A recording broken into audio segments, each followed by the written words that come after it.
let's talk about what's happening in one part of our city out there in NDG and on Sherbrooke Street. This story came about because I'm Facebook friends with none other than Caroline Van Vlartigen from CTV. And Caroline lives in the Deej as well. And, she posted not one, not two, but 8 photos of businesses right next to each other on a stretch of Sherbrooke and NDG that are all empty. And we've spoken to him once before about commercial real estate issues, and I said, we got to talk to him again. So joining me on the line now is Glenn Castanheira, a commercial consultant, to discuss what the heck is going on Sherbrooke Street. Empty store after empty store. Glenn, good morning. Good morning to you.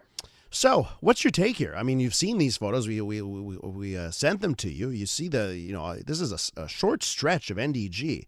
Is this another example in this city of landlords saying we're jacking up the rents and that's it, or is there a softness in the market in this part of town? So it's a bit of both, and even of one more, which is what you're seeing on Sherbrooke and NDG is pretty much systematic, representative of what you see in pretty much all of the West Island. If you drive on St. Charles Boulevard or on Sources Boulevard, further west, and also in Ville Saint-Laurent, you're starting to see more and more of that. So there is some part of speculation. As I mentioned, what explains vacant properties, vacant commercial storefronts, is complex and has many ingredients that explain it.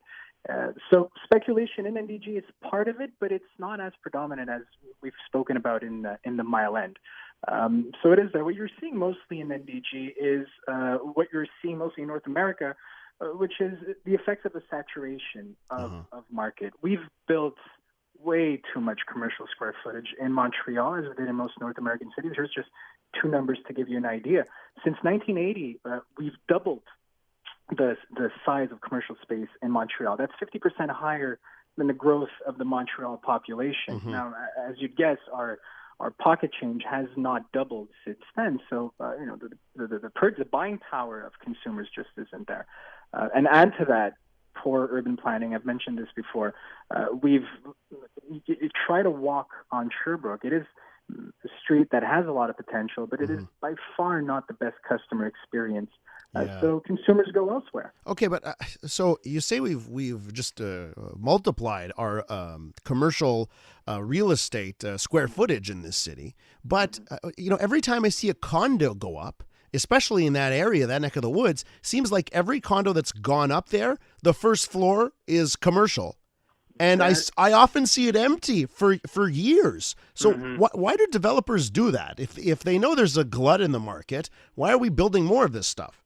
That's a catch-22 question. So the reason why developers do commercial ground floor most of the time is because the city requires it. What? The city insists that the ground, in most cases, I can't speak for NDG precisely, I'd have to look up my notes, but I'm 99% sure that's the case, which may seem like it doesn't make any sense, but in that specific case is good policy, because what really hurts a commercial street is when you break that rhythm. So in other words, if a commercial street needs to be commercial. If you start mixing in and making 500-meter gaps, you're killing the street. Oh, gotcha. Okay, I see. That's something I wasn't considering. I guess that makes sense. Okay. But the issue we have is, like I said before, we are in a saturation situation, which means that, we are requiring these developers to build commercial space, but there's just way too much square footage, and we haven't even built Royal Mount yet. So we keep pumping millions of square feet in a market that's already flooded. What do you view as a healthy amount of alloué signs? Is it is 10% okay, and that's normal? Is it 20? What's the healthy alloué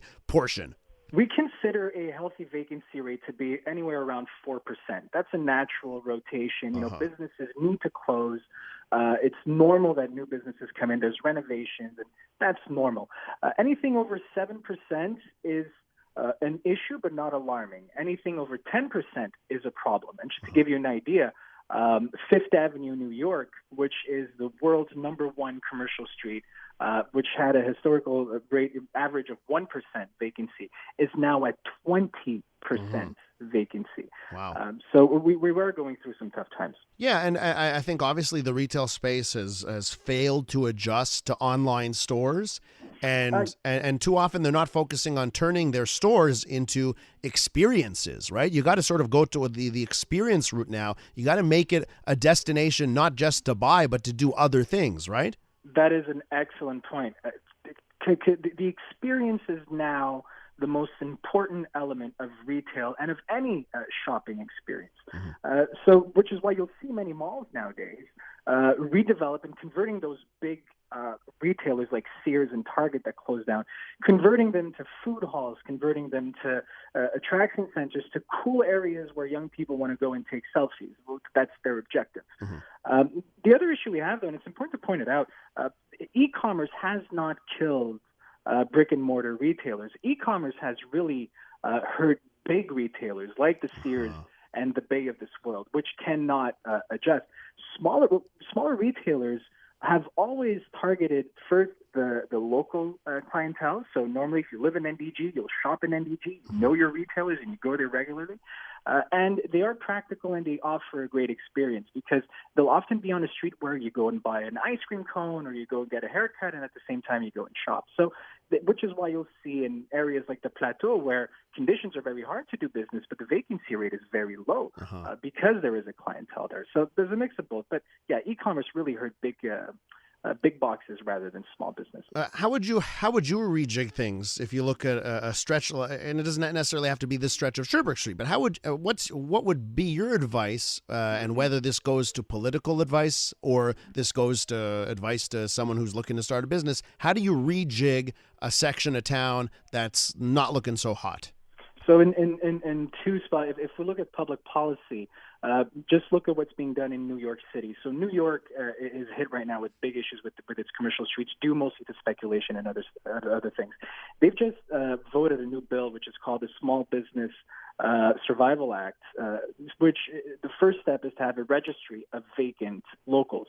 Now, believe it or not, we have zero data on empty vacant shops in Montreal. We don't know what the real vacancy rate is.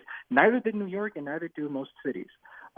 So New York did that, and that's the first step because they want to understand the problem. That's the first thing they should do. Yeah. Ultimately, the goal, and I use this often in my memoirs and in my reports, the worldwide best example for commercial development in cities is Germany. If you go to Germany, you will see that any city, big or small, rich or poor, has a thriving downtown, thriving main streets. Why are they doing it? How are they doing it?